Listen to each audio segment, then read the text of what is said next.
Thank you.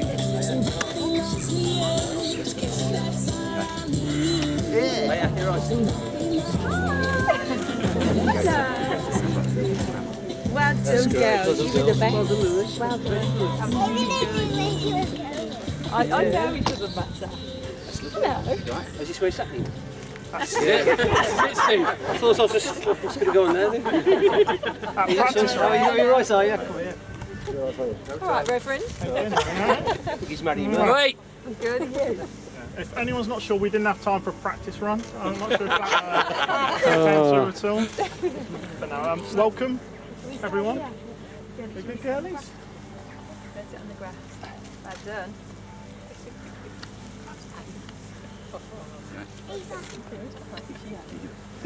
First of all, welcome, everyone, on behalf of Mark and Laura.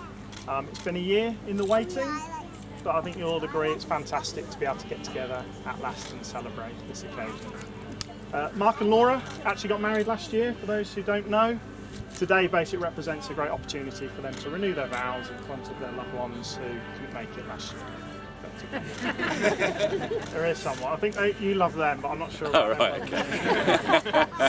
So, some cheesy lines. So, often, Mark, Laura, people see marriage as the final step in their relationship. The way they see each other, this is from Mark, by the way, the way they see each other, the couple meets, they get to know each other, they develop their relationship, they grow to love each other, they go on their journey together, and they take the final step of tying the knot. Marriage, however, only represents the first step on the journey. Very profound. Thank you very much. It's from the heart. And it can be a long and fruitful journey full of joy. So, as we stand here today, you've already had the joys, the blessing, and indeed the challenges of having known each other for over 10 years. Nightmare. You've been married for a year already, and Laura's still here, which is...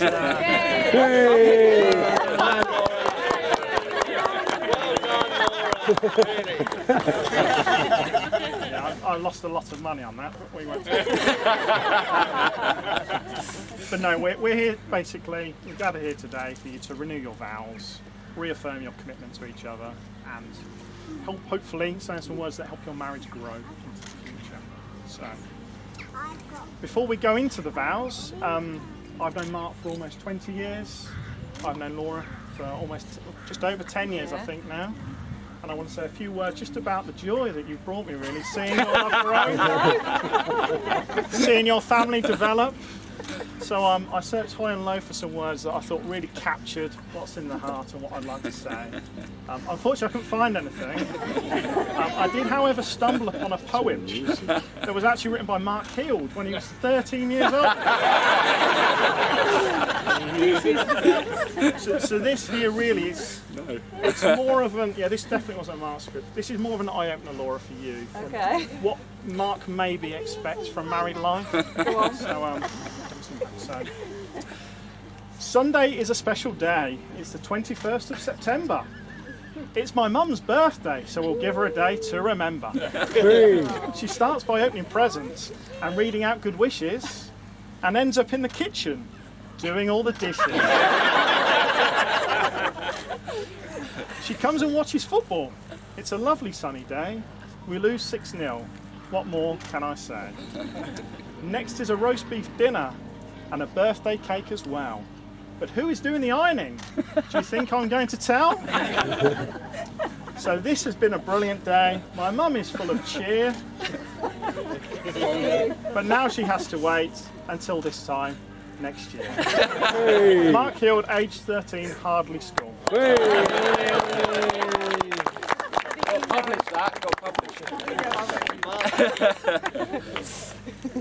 To be fair to Mark, I didn't know he could read or write until I stumbled across it. That was a pleasant surprise. And I don't think you envisaged they would be read out loud on your mock wedding day. I didn't. But now's the time, hopefully, for some real vows that confirm your commitment to one another. So, Mark, would you like to read your vows? I would indeed, yeah. You have, yeah. You learnt them. No, I need to borrow them. Birdie, I promise to care for you above all others, to give you my love and friendship, support and comfort, and to respect and cherish you throughout our lives together. Mark, I promise to care for you above all others, to give you my love and friendship, support and comfort, and to respect and cherish you throughout our lives together. There you go, and with the distinct lack of power vested in Simon, you may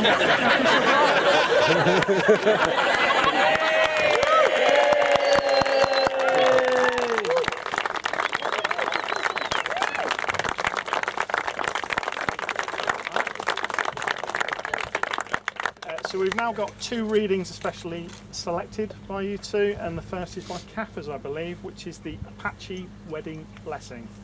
And she's in full Indian headdress, I believe. Forgot it, Dunk. I forgot it. Oh, where do you want me to stand? Yeah.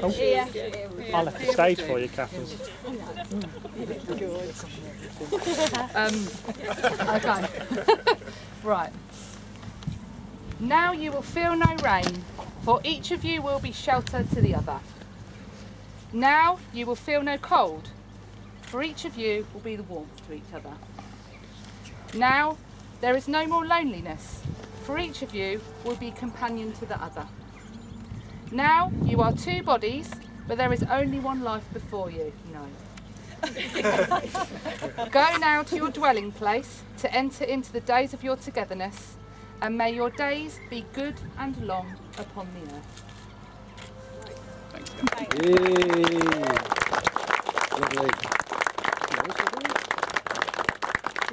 Thank you, Kaffers. That was fantastic. You'll make a great teacher one day, I'm sure. And then Laws for the second one, which is Grow Old With You, I believe.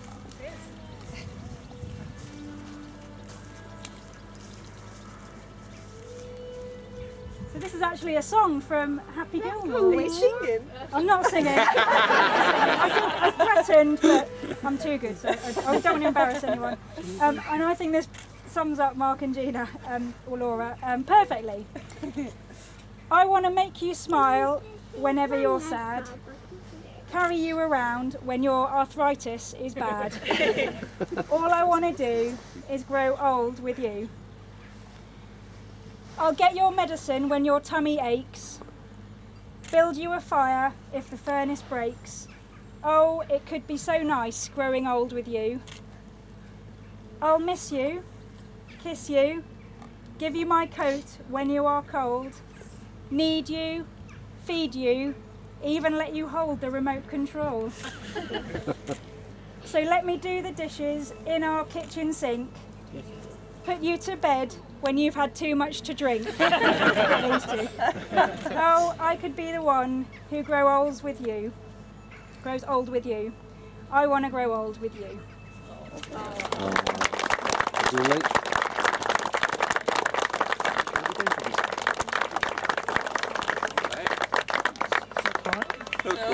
Still my turn. All that's left to say is thank you everyone for attending today. Enjoy Wetfest, and you can now go get drunk, I believe. Smash!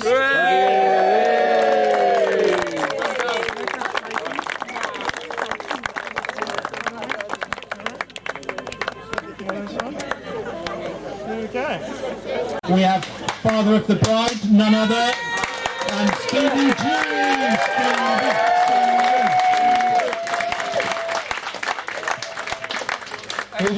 Morning, afternoon. I haven't really put anything together, but I'd just like to really happy how successful it's been. I came on Thursday and it did look just like an empty shell, but by the time the girls had finished, it looks fantastic. Girls, you mean Mark? Marcus. Thank you everybody for coming.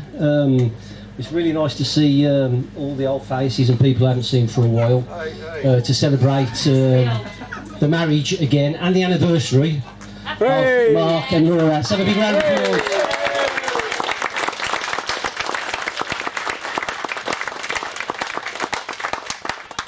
I've been really blessed with having two lovely daughters, and you always want the best for your daughter.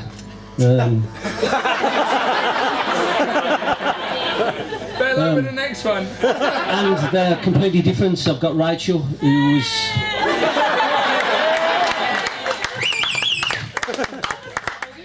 There's Rachel. Didn't like this. No, I'm not. Yeah.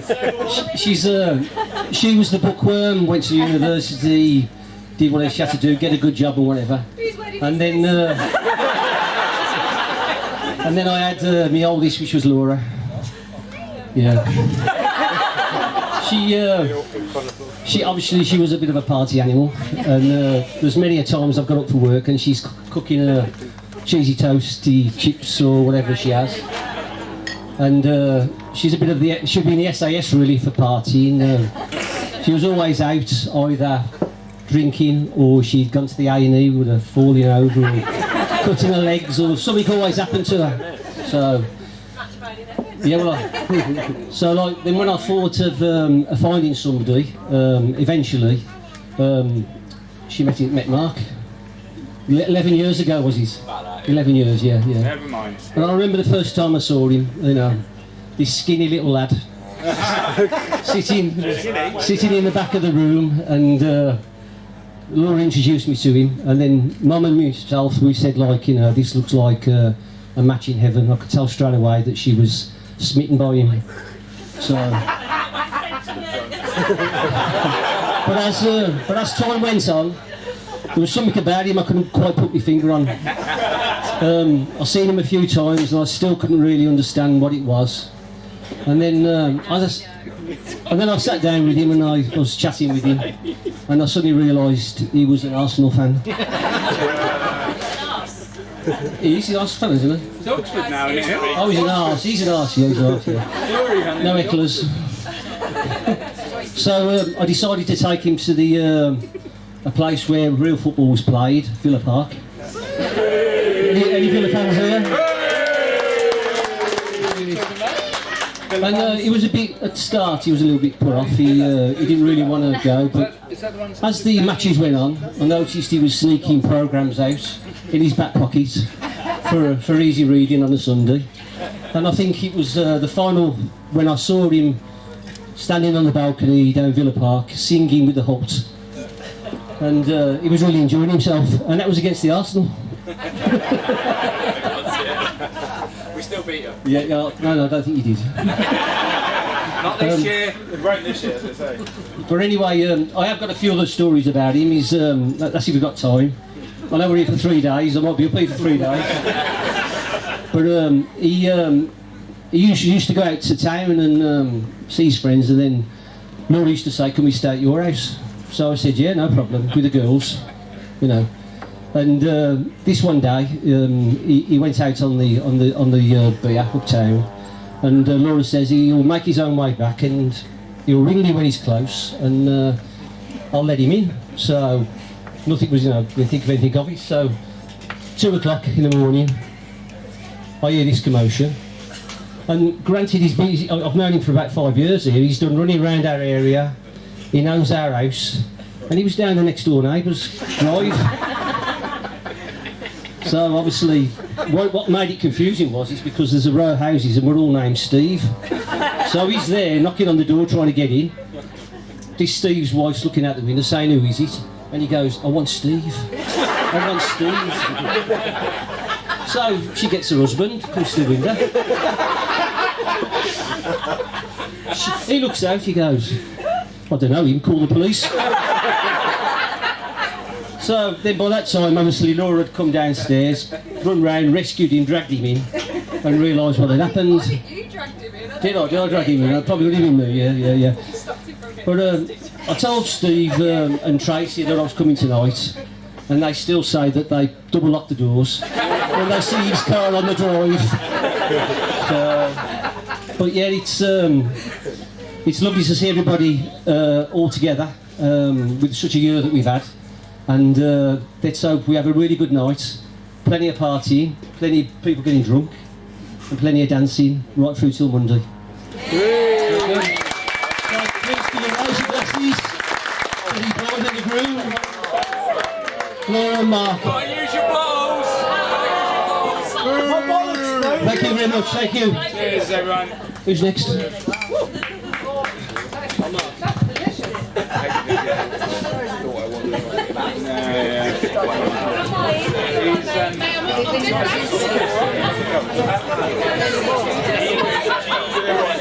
Brilliant, Steve. Thank you very much, mate. Love you. Has he made this himself? Right, welcome to Wedfest. My beautiful wife and I thank everyone for coming. It really does mean everything to us. Well, not so much to her, but to me it does. The past 18 months have been pretty testing for everyone, and yeah, we're just really looking forward to having a really good party for the next couple of nights, and yeah, loads of beer, loads of Prosecco left, wine, and then you've got your own stuff, so not that I'm cheap. There's a few loved ones that couldn't be here today either to celebrate with us, whether those are people living abroad or grandparents that either couldn't travel or are no longer with us. So they're still in our memories, and to loved ones that can't be here. Yes. So, on to my beautiful bride. You look absolutely stunning today. You might actually be fitter than me for once. I first met Laura over 10 years ago, a young, vibrant 20-something, fake tan, fake nails, bleached blonde hair, living on pot noodles and Malibu. We instantly hit it off, I don't know why. We both like drinking and partying, nights out with friends, and even better, she likes men that play with balls. She's grown into someone I'm so proud to now call my wife. You're a fantastic businesswoman. You're willing to give everything in life a go, from camping while 6 months pregnant to travelling in Vietnam. Absolutely amazing.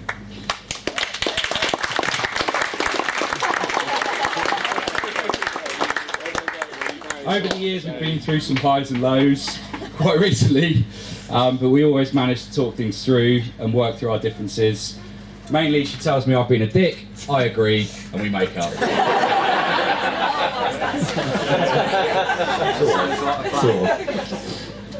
You've given me two beautiful daughters who I absolutely adore, just unconditionally. I love them so much. They're both amazing. No, I didn't. But they're both amazing in their own right. Amelia's just so caring and gentle, and Ava's unfortunately like me.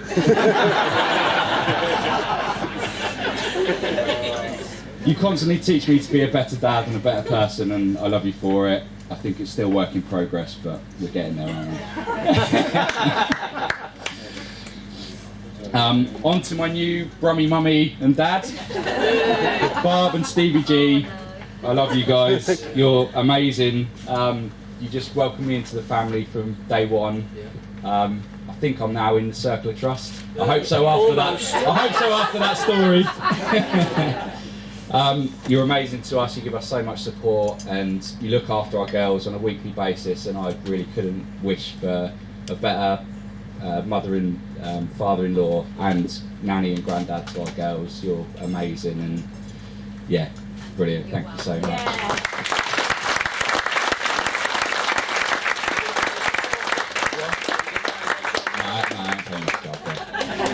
Have a few more beers. Dads, where are you? Oh, you're there. Go on, mate. Oh yeah. I was just going. Thank you for installing my competitive streak in me and always supporting me when it really, really matters. I get my fantastic wit from you, and I'm always the first person to laugh at my jokes. Sorry. Mum, thank you for giving me strong work ethic, other than when I work at home in my pants. my sense of fairness and putting so much love and attention into me whilst looking after my 3 other siblings who were a nightmare growing up. So, well done.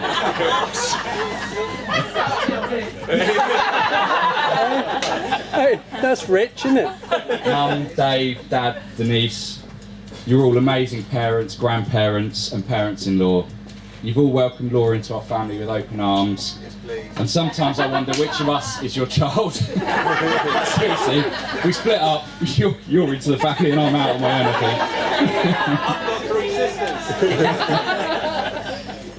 think. A quick mention also to my wonderful sisters, Kaths and Laws, who arranged an absolutely amazing hen do for Laura.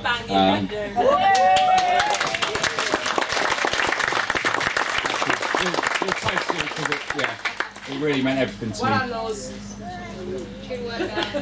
To my sisters, ads, you're included in that.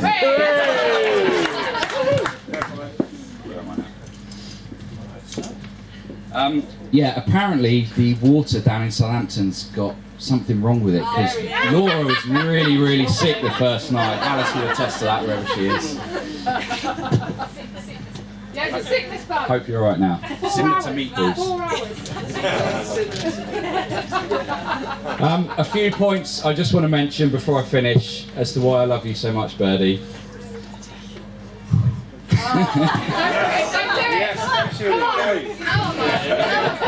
Pull yourself together, man. Jesus. The children are watching. The first is a few weeks back. Laura started her mission to get back into her wedding dress that she wore last year. About a week in, she said to me, and I quote, "I just love food and drink too much." And decided to buy a lovely new dress.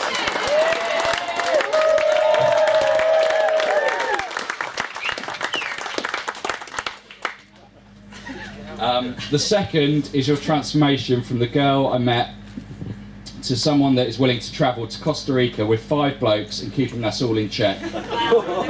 Sometimes biting some of us. So it comes to the end of my speech. I have got way in there as well. I need to introduce you to my best man, Rich Straylow. It was a tough decision between Straylow and the other love of my life, Dunk. The decision ultimately came down to who was going to be kinder to me for the speeches. Now, Straylow is not the most trustworthy of friends, and please take everything he says with a pinch of salt. He likes to fabricate stories, and ultimately he's a liar. I've had a pretty colourful life, if some of you don't know, but probably most of you do. So before I end, I need to ask all of you to reach under your chairs and just see if you've got anything underneath. If you have, I need you to put them on. You have, Mark. You have. Put it on, mate. Put it on. On it goes.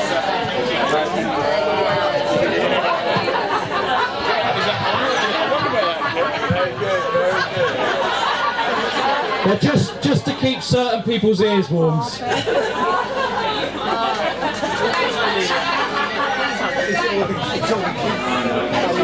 Thanks everyone for coming. Yeah. Thanks everyone for coming. It means so much to us. It really does. I love you all. Oh, to my beautiful wife, Aswell's mother. And to me. And to me, what was the last comment?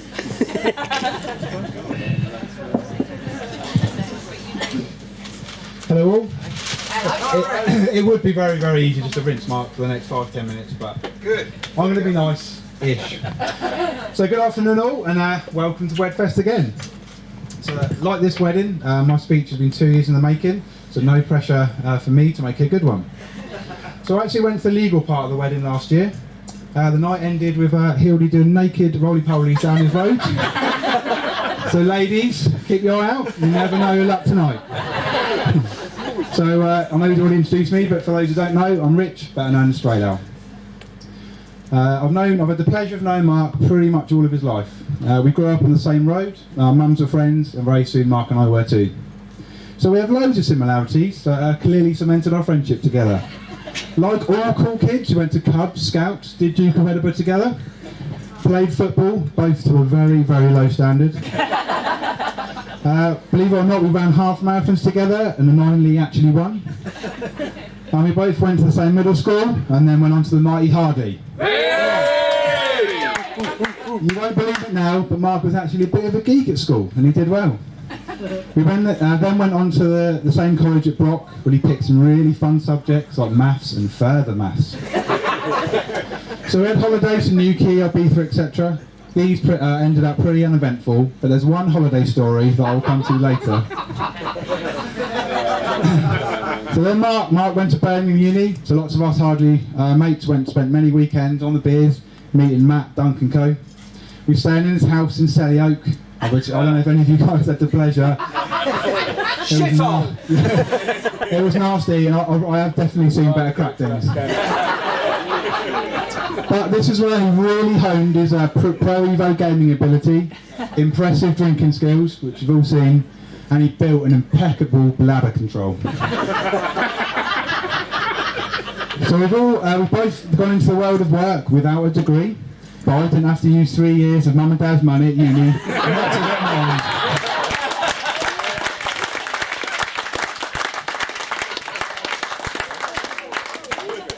So we both also have 2 beautiful daughters, and for Laura's sake, I'm so happy she hasn't got a mini boy Hield to raise. Although, every time I hear Ava's been a little minx, I think justice. So many years ago, Mark told us he'd met a girl. We were all clearly slightly dubious. I mean, we like him in small chunks, but to like him more than that. But that girl was Laura. She matched him on the boozing and partying. She was arguably way more fun. And she didn't mind him ending up pretty much every night with a ripped shirt, comatose on the floor. He's a very lucky man, and certainly will agree he's absolutely punching.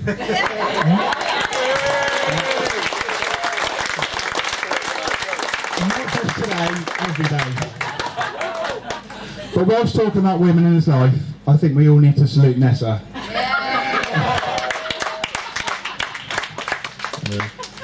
How you've put up with him for nearly 38 years, I will never know. But she's always had a strong hand. So one day after school, Mark didn't walk home with me. I can't remember the reason why. But I was supposed to be going back to their house. Anyway, when I arrived back on my own, Ness pulled Mark's pants down and spanked him in front of me.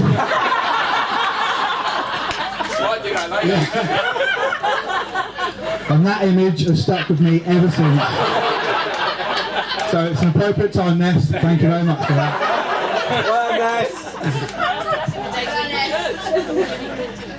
So she's also diligently thrown away his used tissues when he's had the house to himself. Multiple bed cleans, including once when he borrowed Adam's bed when poor Magic came to stay. That was Christmas Eve. But he's also got an adventurous and sporty side. This obviously runs in a family, with both his dad and sister Cass have played basketball for England, and Mark played for the school a few times.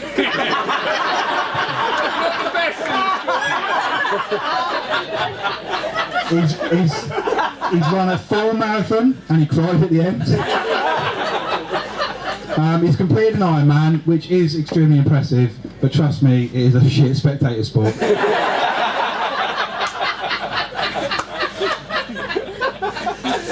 But we all know Mark can be very, very frugal. He's the only man to actually save money from a paper round. And there are rumours, some of us all know, that what he spent the money on, and I can only say it's money well spent if it's true. But this brings me on to another money saving idea he had. Not paying for a taxi whilst on holiday in Japan. I hope there's a few people who don't know the story, because it's good. So anyway, us Hardly boys went to visit Bryn. Give us a wave. Bryn, wave! Listen! Sorry, mate. I was getting a bit bored. Near the end. Anyway, so Bryn's working out there, and he warned us multiple times that the Japanese are very strict and law-abiding. So we all went out on the penultimate night, got pretty boozy, and we all ended up back at the hotel one by one. But Mark and Ben never making it home. We just thought they'd got lucky, but actually no, in Hield, that would have been very unlikely. Early in the morning I got a call from my room telling me in broken English that it was the police and they'd arrested my friends. We needed to bring their passports to the station, so we all dutifully made our way, just to get shouted at by a translator. They said we need to hand over the documents and go back and get some clothes for them to wear. Ben and Mark reached asked to write a note to us so we could bring them what they wanted. Ben's note said, "Oh, sorry lads, please bring my shirt, jeans, wash bag, etc." Hild's note said, "I love you, don't tell my mum."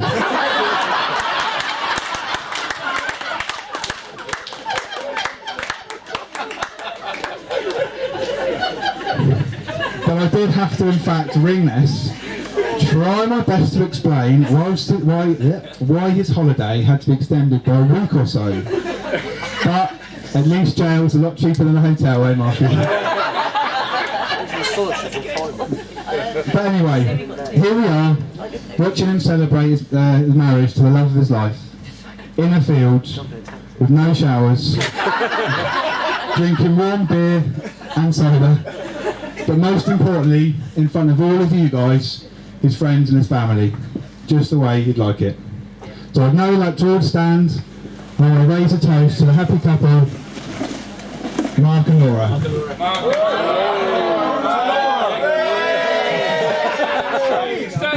Come on. We're doing our best. Cheap seats.